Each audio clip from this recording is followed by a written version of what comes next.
নমস্কার, দেখছেন খবর বাংলা। সঙ্গে রয়েছে আমি স্মৃতি। আরও এক ভাইরাল ঘটনা। সোশ্যাল মিডিয়ায় ভাইরাল হওয়া নানা ভিডিওই প্রায় মন ভালো করে দেয়। সম্প্রতি মাইক্রো ব্লগিং সাইট এক্সে এমনই একটি ভিডিও সামনে এসেছে। বর্তমানে ভারতের বেশিরভাগ এলাকায় প্রচণ্ড গরম।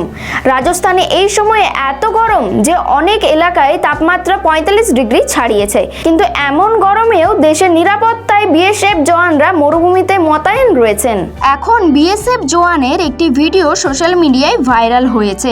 এই ভিডিওতে আপনি দেখতে পাবেন যে এক বিএসএফ জওয়ান প্রচণ্ড গরমে মরুভূমিতে মোতায়েন রয়েছেন। তাপ এত বেশি যে তারা বালিতে পাপড় সেঁকে নিচ্ছেন।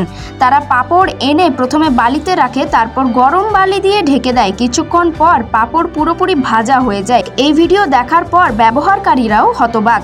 অসমের মুখ্যমন্ত্রী হিমন্ত বিশ্ব শর্মা তার এক্স হ্যান্ডেলে এই ক্লিপটি শেয়ার করেছেন। এর সঙ্গে তিনি ক্যাপশনে লিখেছেন, রাজস্থানের মরুভূমির এই ভিডিওটি দেখে আমার মনে আমাদের সেনাদের প্রতি অসীম শ্রদ্ধা ও কৃতজ্ঞতার অনুভূতি জেগেছে, যারা এমন কঠিন পরিস্থিতিতেও আমাদের নিরাপদে রেখেছে।